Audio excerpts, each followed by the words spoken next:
अरे राम राम राम। पूरे दिन काम करते करते तो मेरी हालत ही खराब हो जाती है। पता नहीं हमारे अच्छे दिन कब आएंगे। अजी, यह पानी पी लीजिए, इससे आपकी थकान कुछ कम हो जाएगी। लोहार तुरंत ही पानी का गिलास लेकर पानी पी लेता है। आहा, पानी पीने के बाद तो जैसे सारी थकान गायब हो जाती है। अजी, आज मैंने फिर से वही सपना देखा था। अरे भाग्यवान, वो सपना तुम्हें बार बार इसलिए आता है क्योंकि तुम उस सपने के बारे में ही सोचती रहती हो।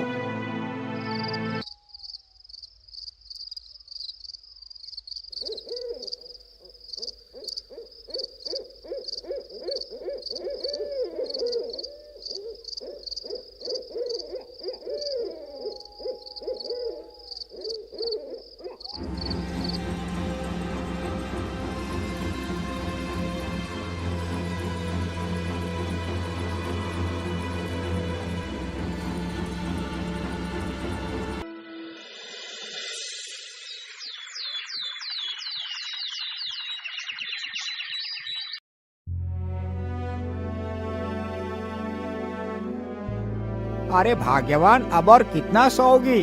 चलो उठ जाओ, सुबह हो गई है। इतना सुनते ही लोहारिन की नींद खुल जाती है और वह उठकर खड़ी हो जाती है।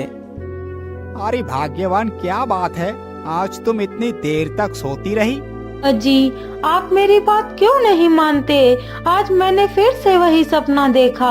मुझे लगता है मुझे ये सपना ऐसे ही नहीं आ रहा, इसके पीछे जरूर कोई कारण है। आप मेरी मानो तो आज आप जंगल चले जाओ और जंगल में से उस चमकीले अखरोट को तोड़ कर ले आओ। मैं उस अखरोट को खाऊंगी। अच्छा अच्छा, ठीक है भाग्यवान, मैं अभी जाता हूँ और तुम्हारे लिए वो अखरोट लेकर आता हूँ। इतना सोचकर लोहार अखरोट लाने के लिए चल पड़ता है।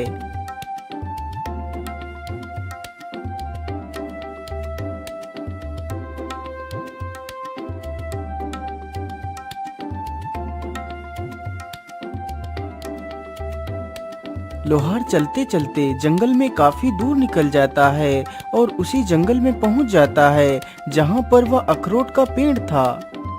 मैं तो चलते चलते काफी दूर निकल आया हूँ, लेकिन अभी तक अखरोट का पेड़ तो दिखा ही नहीं मुझे। लगता है यहाँ पर कोई भी अखरोट का पेड़ नहीं है। भाग्यवान का ये कोई भ्रम ही होगा। चलो अब मैं वापस चलता हूँ, लेकिन यहाँ तक आने का तो कोई भी फायदा नहीं हुआ। मैं ऐसा करता हूँ, थोड़ा सा और आगे चलकर देखता हूँ, हो सकता है कि वो अखरोट का पेड़ वहीं पर मिल जाए। इतना सोचकर लोहार जंगल में आगे बढ़ता है। अरे वो पेड़ कैसा है? कहीं ये तो वो अखरोट का पेड़ नहीं है? चलो इसके पास चलकर देखता हूँ।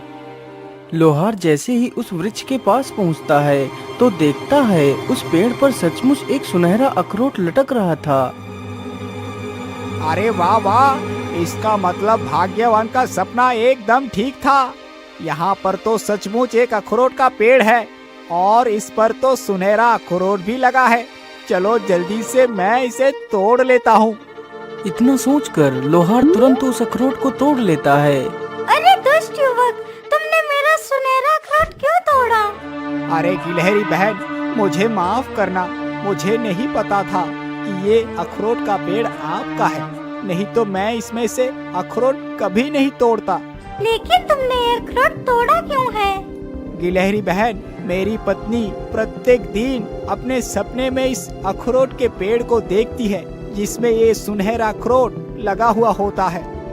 फिर लोहार अपनी सारी कहानी उस गिलहरी को सुनाता है। लोहार की सारी कहानी सुनकर गिलहरी को उसके ऊपर दया आ जाती है। अच्छा ठीक है लोहार भाई, तुम इस अखरोट को ले जा सकते हो। और हाँ, ध्यान रखना, जब तुम्हारी पत्नी इस अखरोट को खाएगी तो उसे 2 जुड़वा बच्चे पैदा होंगे।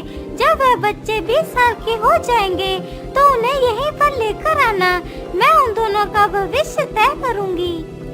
गिलहरी की यह बात सुनकर लोहार बहुत खुश हो जाता है। गिलहरी बहन, आपका बहुत बहुत धन्यवाद। इतना कहकर लोहार अपने घर वापस लौट जाता है। घर पहुंचकर सारी कहानी अपनी पत्नी को बताता है। लोहार की बात सुनकर उसकी पत्नी बहुत ज्यादा खुश हो जाती है और जल्दी से उस अखरोट को तोड़ती है और उसे खा लेती है।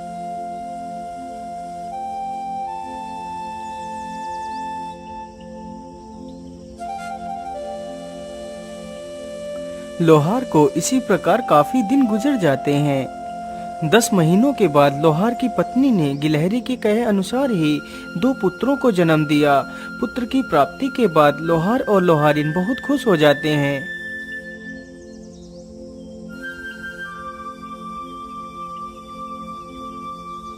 धीरे धीरे वह दोनों लड़के बड़े हो रहे थे। लोहार का बड़ा लड़का बड़ा ही कुटिल तथा दुष्ट स्वभाव का था, जबकि उसका छोटा बेटा बहुत ही दयालु तथा प्रेम बांटने वाला था। एक दिन की बात है, लोहार का बड़ा बेटा कान्हू एक धनुष बाण उठाता है और जंगल की तरफ निकल पड़ता है।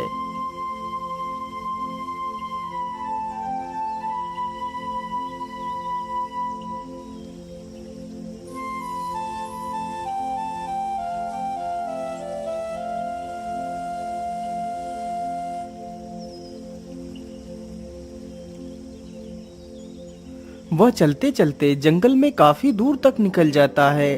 तभी उसने देखा एक पेड़ पर एक कबूतर और कबूतरी बैठे हैं। अरे वाह, शिकार तो सामने ही है। चलो जल्दी से अपना धनुष संभालता हूँ और इन पक्षियों पर निशाना लगाता हूँ। तीर जैसे ही कमान से छूटता है तो सीधा जाकर कबूतर के लगता है। कबूतर तुरंत ही जमीन पर गिर जाता है। अरे दुष्ट, तूने ये क्या किया? तूने मेरे पति को तीर क्यों मार दिया? मैंने तेरा क्या बिगाड़ा था? अरे मूर्ख चिड़िया, तू अपनी जुबान कुछ ज्यादा ही चला रही है। रुक, मैं अभी तुझे मजा चखाता हूँ। इतना कहकर वह अपना तीर उस कबूतरी के ऊपर तान देता है। रुक जाइए भैया, आप ये क्या कर रहे हैं? आखिर आप इन मासूमों को क्यों मार रहे हैं? आखिर इन्हें मारकर आपको क्या मिल जाएगा? तू हट जा प्रेम, आज मैं इस चिड़िया को जीवित नहीं छोड़ूंगा। नहीं भैया, इस चिड़िया को मारने से पहले आपको मुझे मारना होगा, तभी आप इस चिड़िया को मार सकते हैं। चल चल ठीक है, तेरी वजह से आज मैं इन दोनों को जीवित छोड़ रहा हूँ, नहीं तो आज मैं इस चिड़िया को मार ही डालता। इतना कहकर कान्हू वहाँ से चला जाता है। अरे आपको तो बहुत ज्यादा चोट आ गई है। रुको, मैं तुम्हारा तीर निकाल देता हूँ और तुम्हारे घाव के ऊपर दवाई लगा देता हूँ, जिससे तुम जल्दी ही ठीक हो जाओगे। फिर प्रेम कबूतर के तीर निकाल देता है और जल्दी से कुछ दवाई की पत्तियां तोड़ता है और कबूतर के घाव पर लगा देता है।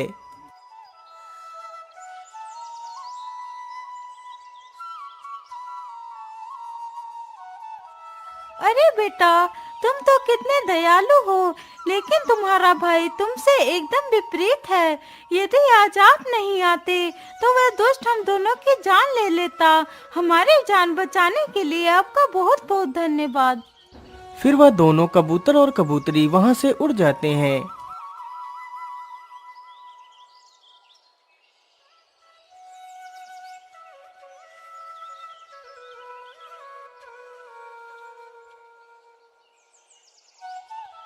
अरे बेटा, आज तुम दोनों को मेरे साथ जंगल में चलना है।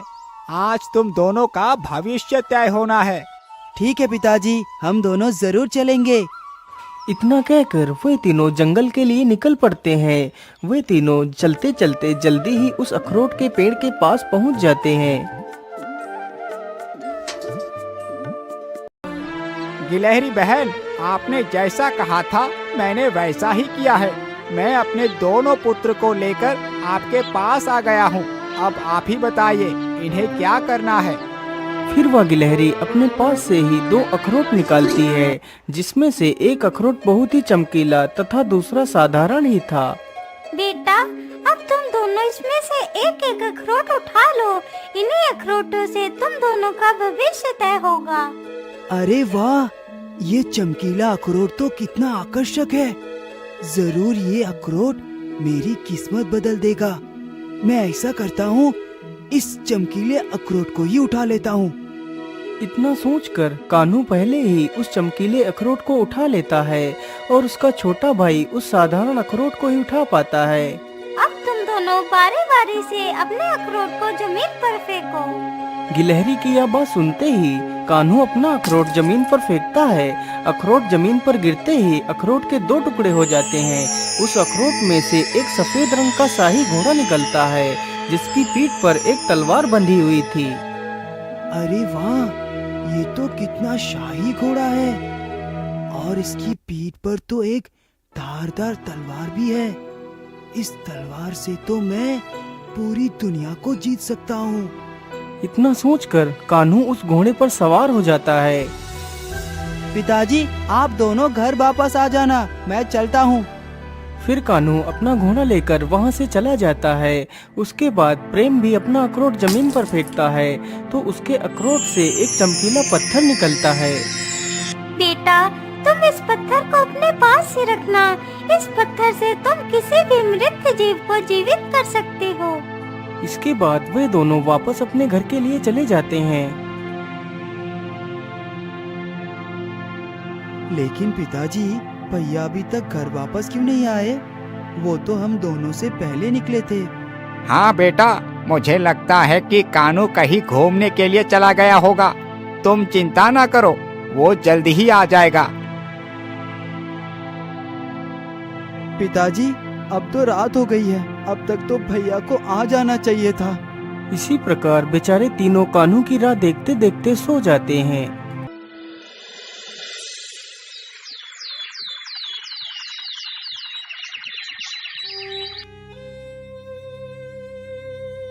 अजी, कहीं हमारा बेटा किसी मुसीबत में तो नहीं फंस गया? अब तक तो उसे आ जाना चाहिए था। हाँ भाग्यवान, तुम बिल्कुल ठीक कहती हो। मुझे तो लगता है मेरा पुत्र जरूर किसी मुसीबत में फंस गया होगा। भाग्यवान, तुम बिल्कुल भी चिंता ना करो, मैं आज ही अपने पुत्र को ढूंढने के लिए जाता हूँ। इतना कहकर विनोद निकल पड़ता है। वह गांव में कई सारे लोगों से कान्हू के बारे में पूछता है, लेकिन कान्हू का कोई अता पता नहीं था। वो पूरे जंगल में इधर उधर घूमता है, लेकिन उसे कान्हू कहीं भी नहीं मिलता। लोहार और लोहारिन तथा वह लड़का तीनों बहुत चिंतित थे, लेकिन कान्हू का कोई भी पता नहीं था। आखिर कान्हू मिलता भी कैसे? वह तो घोड़ा और तलवार पाकर अहंकार से भर चुका था, इसलिए वह कुंभल राज्य पर आक्रमण कर देता है। तो राजा के सैनिक उसे बंदी बनाकर कारागार में डाल देते हैं।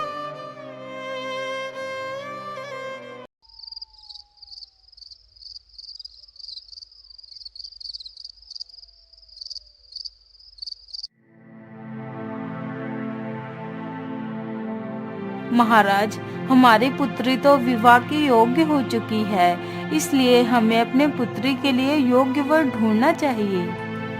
हाँ महारानी जी, ये चिंता तो मुझे भी सता रही है।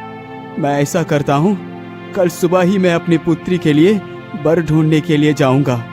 जैसे ही आधी रात होती है तो राजकुमारी बहुत ही गहरी निद्रा में सो जाती है। तभी वहाँ पर एक जहरीला सर्प उसके पलंग के पास आ जाता है और राजकुमारी को डस लेता है।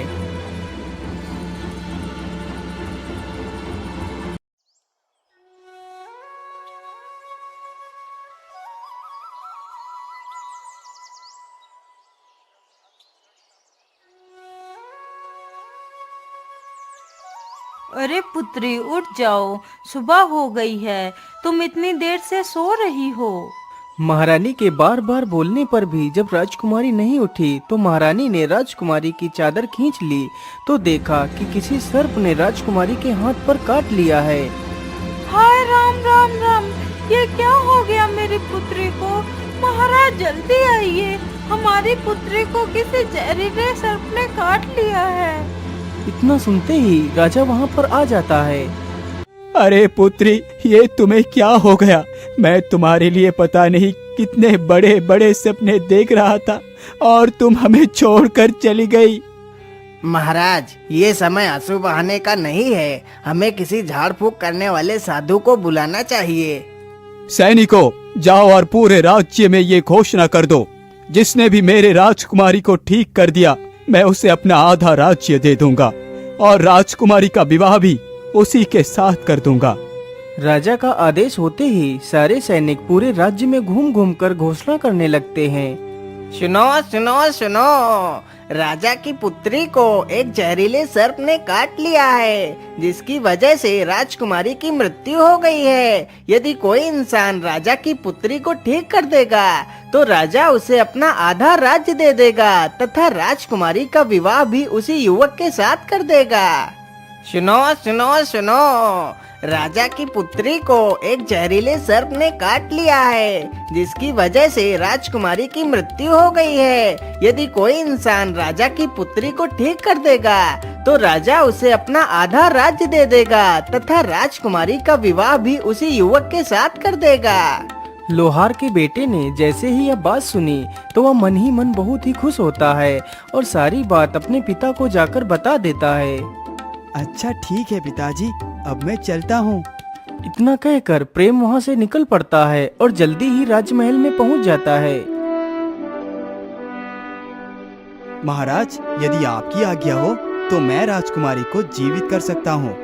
हाँ हाँ युवक, क्यों नहीं। अभी तक तो इतने सारे लोगों ने कोशिश की है, लेकिन कोई भी मेरे पुत्री को ठीक नहीं कर पाया है। अब तुम भी प्रयास करके देख लो। राजा की आज्ञा मिलते ही प्रेम अपना वही चमत्कारी पत्थर निकालता है और राजकुमारी के माथे पर उस पत्थर को स्पर्श करा देता है। पत्थर के स्पर्श होते ही राजकुमारी के अंदर फिर से प्राण आ जाते हैं और राजकुमारी पुनः उठकर खड़ी हो जाती है। यह देखकर सभी लोग खुश हो जाते हैं और बड़े ही धूमधाम से दोनों का विवाह करवा देते हैं। अब तो प्रेम खुद एक राजा बन चुका था। महाराज, आज आप इतना दुखी क्यों लग रहे हैं? क्या बात है? कुछ नहीं राजकुमारी जी, आज मुझे मेरे भैया की याद आ गई थी। पता नहीं वो कहाँ होंगे और किस हालत में होंगे। मैंने उन्हें ढूंढने की बहुत कोशिश की, लेकिन वो कहीं नहीं मिले। फिर प्रेम अपनी सारी कहानी राजकुमारी को बताता है। लेकिन स्वामी, आज से कुछ महीने पहले ही एक ऐसा ही युवक आया था और उसने हमारे राज्य पर आक्रमण किया था। तो हमारे पिताजी ने उस युवक को बंदी बनाकर कारागार में डाल दिया था। प्रेम ने जैसे ही यह बात सुनी तो वह तुरंत कारागार के पास जाता है तो देखता है उसका बड़ा भाई कारागार के अंदर बंद है। भैया, आप इस कारागार के अंदर कैसे आ गए? कान्हू ने जैसे ही यह बात सुनी तो वह तुरंत उठ खड़ा होता है और सामने देखता है तो उसका छोटा भाई खड़ा होता है। अपने छोटे भाई को देखकर कान्हू रोने लगता है। भैया, मुझे माफ कर दो, मैं बहुत बुरा हूँ।